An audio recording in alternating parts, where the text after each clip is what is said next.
vivo, segunda parte da live Conversas com Afetos, do dia 2 de abril de 2020.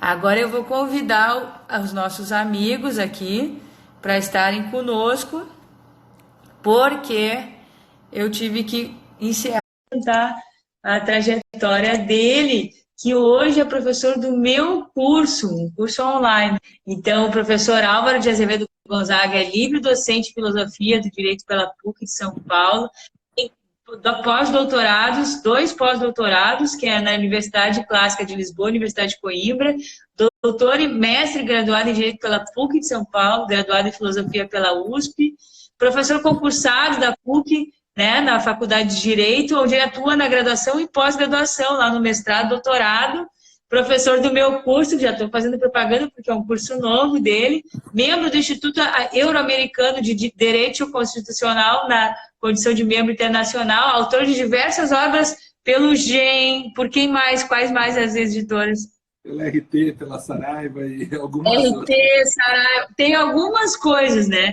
Então, eu quero dar muito boa noite, dizer que eu estou muito feliz de te receber e estou com saudades de ti, eu espero que a gente se veja logo. E nesse turbilhão, como está sendo São Paulo e as aulas à distância aumentaram mais ainda para ti, né? Com certeza. Bom, em primeiro lugar, boa noite a todos e a todas. Um prazer muito grande poder estar aqui e falar com as pessoas que estão aí com afeto nesse momento de tanto desafeto e talvez de desencontro nos nossos infinitos particulares que muitas vezes se encontram vazios, né? E eu quero dizer da alegria de poder estar aqui com vocês, falando da cidade que talvez seja o epicentro no Brasil dessa situação que está sendo desvelada com o Covid-19. São Paulo tem as amarguras e as doçuras do seu tamanho. É um tamanho, não diria continental, mas ao menos de um país. Ela pega ali alguns países da Europa juntos, daria o estado de São Paulo. E isso tem um reflexo que é difícil até de dimensionar aonde a gente está inserido e como as pessoas elas estão lidando com essa situação. Eu diria que existem muitas pessoas que estão com responsabilidade, mas hoje saiu um mapa, por exemplo, das pessoas que estão infectadas com Covid-19 e apenas em um bairro tem 284 casos. É o bairro, naturalmente, com maior concentração do Covid-19 e o segundo, outro bairro, tem 90 casos de pessoas infectadas e isso mostra que as proporções elas são realmente muito grandes. As respostas parece que estão sendo dadas da maneira adequada, dentro daquilo que se espera, mas a gente não sabe como a gente vai conseguir responder à curva de achatamento, como a grande maioria aí tem dito. Então, a gente se coloca agora numa rotina de ensino à distância, então a gente monta aqui um mini estúdio no nosso espaço de trabalho, é o que eu tenho feito, eu tenho agora uma iluminação um pouquinho mais não sei o quê, uma câmera que não é tão cara assim, né, no que a gente tinha no passado. O Serjão, que é nosso amigo, né, Carmela, da Oboré, e grande amigo aí de diversos jornalistas. Beijo ele. Antes, as pessoas elas tinham uma ideia na cabeça e uma câmera na mão. E o Glauber Rocha vai falar e usar essa ideia, essa perspectiva. Hoje, o que falta, antes faltava a câmera, hoje o que falta é a ideia. As pessoas elas têm a câmera na mão, mas falta a ideia. Então, talvez a gente esteja numa outra perspectiva de dimensão de tempo e espaço que é muito difícil. Então, assim, como mudar do lugar sem sair do espaço ou sem sair do lugar? É possível mudar de espaço sem sair do lugar? Eu vi que tu colocou essa frase, eu queria que tu falasse um pouquinho dela. É exatamente isso. As pessoas, elas... eu não sei se as pessoas que nos escutam tiveram já a oportunidade de ou fazer uma viagem de turismo ou ver um turista próximo de si nessa modernidade. Então, as pessoas elas pegam o celular, que é a máquina fotográfica contemporânea, e não param de tirar selfies, fotos e simulacros de idade em que elas precisam mostrar aquilo que elas não são para as pessoas que elas não conhecem, dentro de um ambiente que elas não estão. Então, é um processo de esvaziamento desse sujeito que vai sempre se fotografando nos seus selfies constantes, diários, e isso revela o vazio em que a gente estava e a ausência das nossas pessoas nos lugares. Então, a gente luta por uma foto perfeita sem viver o perfeito do lugar que a gente estava. E hoje, até o TBT perde o sentido. Então, o TBT hoje ele tem qual dimensão, qual sentido? O TBT não tem mais aquele sentido de falar, eu estava naquele lugar. Na verdade, você queria estar realmente naquele lugar agora. A ponto de olhar a foto e, às vezes, a foto não te trazer o sentido real daquela situação. Então, é possível a gente mudar estando no mesmo lugar? Sim. Em especial porque a gente consegue usar alguma coisa que se chama criatividade. Eu me recordo, eu tive a oportunidade, a felicidade de participar de um evento em que eu fiz uma fala e uma pessoa muito especial também falou, que foi o Ariano Suassuna. E o Ariano Suassuna, que é um escritor fantástico, fora de série, dizia o seguinte: rapaz, eu sou um mentiroso, com aquela voz típica dele, eu sou um mentiroso. É impossível eu ter vivido tudo isso que escrevo. E ali ele traz uma dimensão de que, às vezes, da mesma mesa, com aquele mesmo mogno, aquela mesma madeira, aquela mesma máquina de escrever, porque ele podia talvez escrever na máquina, consegue produzir universos e dimensões que são muito mais amplas do que simplesmente aquele espaço que ele se põe e aquela dimensão que ele é. Nós podemos ser muito maior do que a nossa dimensão. Nós podemos ser maior do que o nosso espaço. E talvez revisitar aqueles lugares que nós estivemos ou que nós passamos, mas não estivemos. Então, é possível sim. É possível sim melhorar, é possível sim ser melhor nesses espaços. Sem prejuízo de perder o seu norte do que você busca. Então, na semana passada, Carmela, nós fizemos uma live, ainda nesse âmbito meio atrapalhado de se readaptar às nossas realidades. Né? Então, a gente não estava adaptado, a gente estava tentando ver o horário e tal. Poxa, e não almoçar às 3 da tarde, tomando café às 6 da noite. Quer dizer, a gente estava se adaptando. Todos. Eu tenho certeza que todos. É muito difícil alguém que está agora numa perspectiva de trabalho home office esteja falando assim, não, foi super tranquilo, foi simplesmente mudar uma disciplina para outra. E isso já nos mostra uma coisa muito bacana. A possibilidade de se adaptar. Se adaptar no mesmo espaço. Se adaptar num local, mas sem perder a dimensão e a mira e o norte daquilo que a gente luta. Então, eu falei do escritório modelo, eu me recordo, em que nós falávamos a respeito do trabalho do escritório modelo. O escritório modelo ele tem um projeto junto com o Ministério da Justiça e é um projeto de Estado, não é um projeto de governo. Ele foi aprovado lá atrás, em um governo, foi permitido o pagamento em outro governo e está sendo executado em outro governo. Então, um projeto de Estado que trabalha com imigrantes e refugiados. E nós fazemos atendimento jurídico a imigrantes e refugiados. Poxa, esse projeto está em andamento e a gente pensa o quê? É possível aplicar a perspectiva do teletrabalho e do atendimento online a essas pessoas, dada a situação do Covid-19? Existem pessoas que estão postas em uma situação, precisam de um atendimento jurídico, em especial até na questão do coronavírus. A gente consegue atender? Consegue. E a gente descobre que a gente expande a dimensão, fazendo um atendimento da cidade de São Paulo para o Brasil inteiro. Ou seja, a gente consegue dar direcionamento a imigrantes e refugiados em todo o Brasil. E isso começa a ser algo interessante. Começa a mostrar que, de fato, a internet pode contribuir conosco. É curioso porque a internet nos últimos Como é que tempos... tem funcionado, professor? Desculpe interromper. Como tem funcionado esse trabalho com os imigrantes? Esse atendimento ao virtual? A gente tem alguns canais de comunicação, é um e-mail e um WhatsApp. Aquela pessoa que tem um atendimento que é possível a gente agendar, a gente já faz o atendimento num agendamento, certo?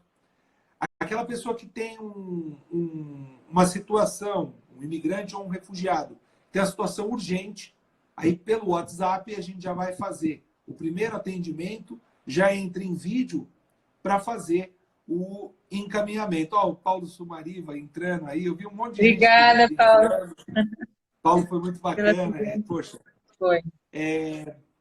Então, assim, a gente faz o atendimento dessas pessoas, inclusive depois, na minha timeline, no meu perfil, @alvaroetica, eu posto as informações, caso alguém conheça um imigrante, um refugiado, que está em alguma situação jurídica vulnerável e que precisa de algum atendimento, um encaminhamento, nós, do Escritório Modelo agora, em parceria com o Ministério da Justiça, fazemos esse atendimento para as pessoas em qualquer lugar do Brasil via teleconferência. Então, assim, a internet, ela também, quando eu falo de dimensões e tamanhos, ela nos criou uma dimensão e um espaço gigantesco. E a mesma internet que nos traz as doçuras trouxe as travessuras. Trouxe as doçuras e os afetos e as possibilidades da gente poder se encontrar. E na perspectiva do próprio Spinoza, ser um ser humano affectio, ou seja, despertado para o afeto, a gente consegue fazer coisas maravilhosas. Mas também ela trouxe elementos super negativos, como essa dimensão comunicacional das fake news. A própria internet, ela trouxe um problema. O Manuel Castel ele vai falar que tem 3 tipos de comunicação. A comunicação privada, que é a comunicação entre os particulares. A comunicação de massa, que é essa comunicação dos jornais de grande repercussão nacional. Então, Jornal Nacional, Jornal da Record. E a autocomunicação de massa. Essa autocomunicação de massa, todos podem viralizar. Todos podem colocar o que quiserem. Embora não seja muito verdade. Por quê? Porque só consegue fazer autocomunicação de massa quem coloca alguma coisa escatológica. Então, em tempos de coronavírus, a fake news que mais agrada é a fake news que diz que o coronavírus não existe, o coronavírus é uma invenção, que já existe vacina, que já tem medicamento. Ou seja, o bom da internet também pode ser o ruim. E ele ganha uma escala gigantesca. Em especial porque a autocomunicação de massa não tem verificação de qualidade de notícia. Sim. E nós começamos a verificar o quê? Que o Big Brother, e aí não o Big Brother que vive aí, embora seja tema de várias questões ali, porque tem um discurso identitário, tem um racismo estrutural, tem um monte de coisa que dá para você debater de Big Brother, e eu não tenho problema em dizer que sim, assistir Big Brother não é problema, o problema é só assistir Big Brother, aí sim é um problema. Mas esse grande irmão, que precisa reconstruir as verdades. E ele reconstrói pela quê? Pela nova forma de ver a verdade. Se você for ver a obra de George Orwell, 1984, você vai ter o Big Brother e você vai ter o grande irmão. Esse grande irmão, que é o Big Brother, vai pedir um Ministério da Verdade. E esse Ministério da Verdade precisa recontar as histórias. Como, por exemplo, que o coronavírus, hoje, é a mesma coisa com o H1N1. Quando em 3 meses ele já conseguiu o que em 16 meses o H1N1 fez. Outra, com vacina sendo encaminhada do H1N1. Então, essas falsas verdades, essas verdadeiras mentiras, elas constroem um enfraquecimento da própria comunicação das pessoas e gera ou desconfiança ou acirramento entre elas, que é muito ruim. Então, como que a gente pode usar o nosso espaço da melhor maneira possível? A gente pode usar o nosso espaço da melhor maneira possível, entendendo que a gente pode sim ser mentiroso, mas sim ser mentiroso para a nossa criatividade. A gente pode sim ser mentiroso, mas sim ser mentiroso para produzir algo de bom. E nós não podemos criar mentiras ou cair em mentiras que produzem falsas realidades. E falsas realidades não no aspecto literário, mas no aspecto fenomênico, antropológico e sociológico. Isso é muito perigoso. Enfim, seriam Não, eu acho que é primeiras excelente. ideias aí que eu queria lançar. Mas eu quero agradecer e eu quero dizer que nós tivemos aqui, enquanto estava falando, a presença da presidente Rita Cortes, do Instituto dos Advogados Brasileiros, uma pessoa altamente militante, que tem uma atuação exemplar aí na defesa das liberdades individuais, do Estado Democrático de Direito. E também tem uma pergunta aqui do Eric. Ele diz assim: professor, quais são as possibilidades da OAB pensar em fazer uma prova digital do exame? Será? Já pensou? Eu acho difícil, Eric. Eu acho difícil pela própria questão da verificação, o acompanhamento, a não possibilidade dele consultar outros materiais. Teria que mudar o modelo do exame para que isso fosse feito, Eric. Infelizmente. Botar uma câmera na frente, quero ver se tu tá, ele bota uma câmera estática. Mas o problema é o áudio, Né? aí pode ter alguém ao lado que acompanha, a câmera não mostra. Eu acho inviável. Assim. O que virá depois a gente ainda não sabe, né, professor? Sim. O que virá depois dessa crise. Eu quero mandar um grande beijo para ti, desejar bons estudos, porque eu sei que tem aí uma dissertação aí pela frente, e dizer que tu mora no meu coração há anos, e manda um beijo pro Sérgio, se tu falar com ele, que foi uma pessoa muito importante para a gente se conhecer há anos já, né? E a gente já ter feito tantas coisas legais, assim como a professora Amélia falou do livro Samba no Pé e Direito na Cabeça, e entre outras coisas, que Direito no Cinema Brasileiro, Jornal Estado de Direito, coisas que a gente conseguiu produzir aí de positivo dentro dessa caminhada. Então eu vou te deixar a palavra final para mandar um beijo pro pessoal que está te vendo aí e que já é teu seguidor, que também tem muita gente aqui te dando um coraçãozinho. Eu tô vendo, eu falo que são meus seguidores, eu tô vendo muito seguidor entrando, tô vendo muito aluno chegando aí para ouvir um pouquinho desse nosso bate-papo. Quero agradecer não só a audiência que me conhece, mas a audiência que passa a me conhecer. Se for possível, me seguir no meu perfil, @alvaroética, coisas mais relacionadas, naturalmente, ao exame de ordem e tal, mas também eu vou lá postar a respeito desse atendimento aos refugiados, que eu penso que é muito importante. Sim, eu vou divulgar. E eu vou pedir naturalmente, Carmela, tanto você como sua rede, que eu sei que é uma rede muito grande. Vamos botar no jornal isso aí. Vamos botar. Então tá, uma boa noite, um beijo grande, um beijo no filhote e na família toda aí também, tá? Obrigado, fica com Deus aí. Carmela. Um beijo. Até logo. Pessoal, beijo. Pessoal, muito obrigada. É uma satisfação fazer a live aqui com vocês. Amanhã é sexta-feira e eu disse, vou fazer ou não vou fazer a live? Eu vou fazer uma de encerramento da semana com a terapeuta holística Valéria. Então, vai ser mais cedo, um pouco às 19 horas, e eu espero que vocês estejam comigo, tá? Tá divulgado já. Na segunda-feira vai ter uma live com o professor Jorge e com o professor Diego de Vasconcelos, que também está divulgado no meu feed ali, e o professor e juiz do trabalho Rafael Marques. Então, vamos prestigiar esses nossos encontros, aproveitar que é enfim, fazer fazer das dificuldades algumas coisas que a gente possa utilizar de positivo. Beijo a todos aí, obrigada pela audiência e sigam o meu perfil, sigam o perfil do professor Álvaro, dos professores que eu divulguei ali no feed, tá? Fiquem com Deus aí, até logo. Até amanhã, hein? 19 horas.